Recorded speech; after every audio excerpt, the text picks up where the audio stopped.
Greetings, people who really like the accordion. Okay, let's pick up where we left off.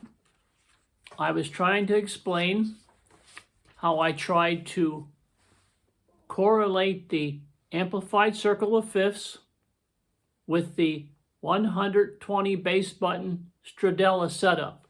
Okay, I was trying to show how this might have a connection to this on your accordion. Okay? Now, it's a difficult topic because I had to really look deep, and I did. I looked really deep to see if there's any kind of meaningful connection. Okay? And I discovered that my amplified circle of fifths should be based on the minor third interval. Okay, we talked about that.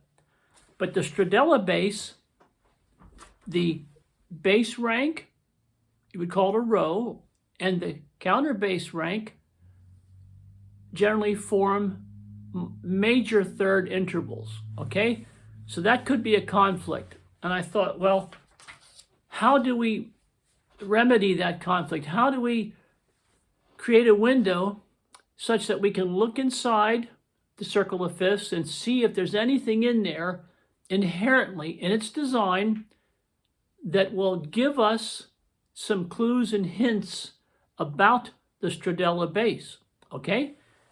And to do that, I devised a technique, a little method that I call the Stradella Slice Pair, okay? I call it the Stradella Slice Pair, and I'm going to show it to you right now because it's a way of looking at the circle of fifths. It's a perspective, and it works for me, and I think it'd be great to teach new or young students this when they're learning the accordion. I really think that this should be taught right from the very beginning for a new student, especially if he or she plays the accordion, okay?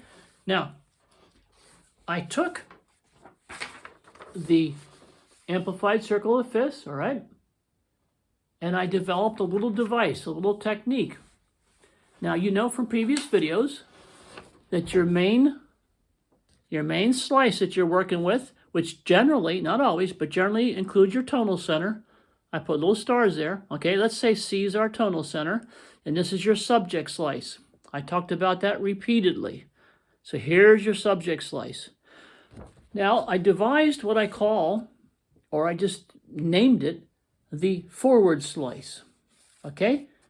You'd say, well, how'd you do that? Well, you know when I work with the amplified circle of fifths that I generally, not always, but generally work with one quadrant at a time, okay?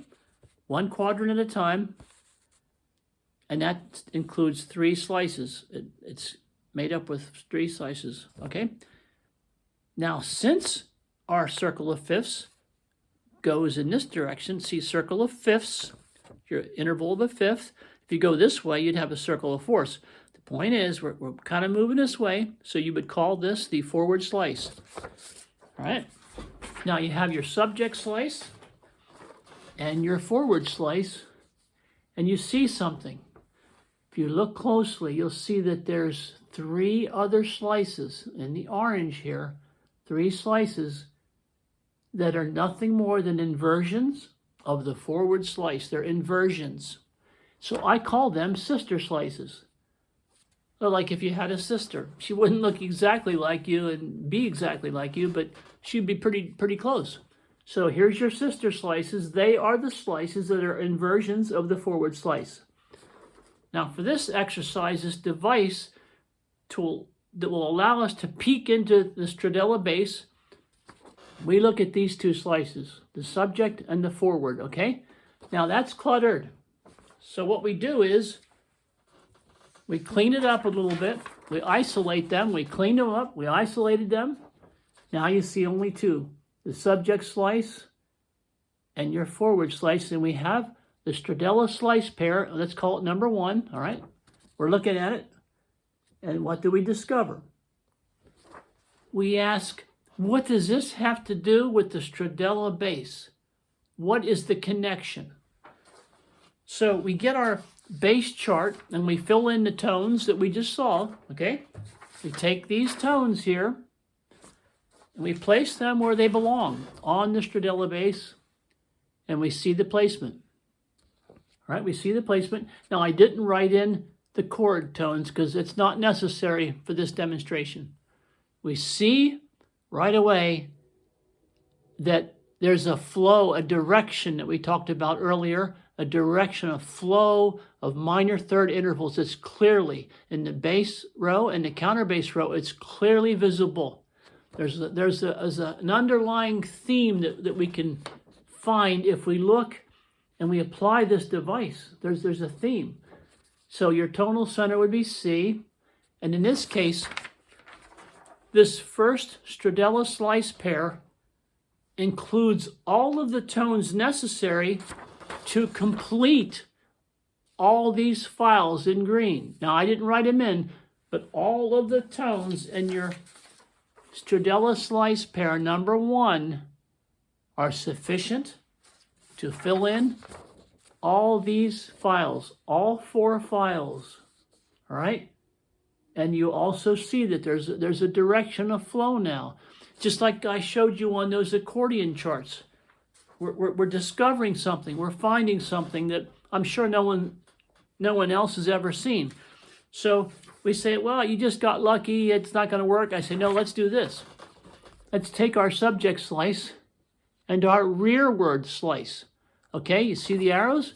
We're still working with the same quadrant. We're still dealing with the same quadrant. So you have your subject slice and your rearward slice. And you also, again, see that you have slices that are inversions of your rearward slice. And so I call them sister slices because they're similar. You can tell they're in the same family, you know, when you see 2 sisters out there. And now you have a different pair. And since the chart looks a little cluttered, all right, we clean it up. And we see only the 2 slices in play right now. You see your subject slice and your rearward slice, and we'll call that Stradella Slice Pair number 2. Right? Very simple. It's a very simple, almost blank chart, but now you have a way to look into the circle of fifths, to look in deeper. You have a perspective here, and when you insert those tones into your handy Stradella blank chart, you get 4 more files that will fill up. Once again, I didn't write it in because it's not necessary. All the tones in those 2 slices will provide the tones that you need for these 4 files. All right? And you see again the flow of the minor third intervals, just like on those accordion charts I showed you. You see a flow and you see a direction. Now, on your accordion, for the left hand, this would be the bottom of the bass machine, and this would be the top. But you would see that flow, just like I talked about earlier. All right, well, let's move to another one. You say, you got lucky. No. Let's take our same quadrant. All right, here's your quadrant. See your arrows? All right. Now, you know your subject slice. You're familiar with it. Now you know your forward and your rearward. So what if you just ignore the subject slice and you combine these 2, forward and rearward? All right.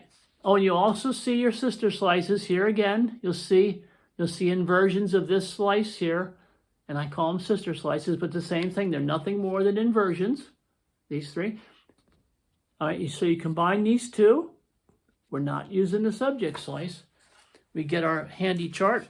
We clean it up. And we see those 2 slices. And this would be our Stradella Slice Pair number 3 for this demonstration. All right, see that here? How neat it is?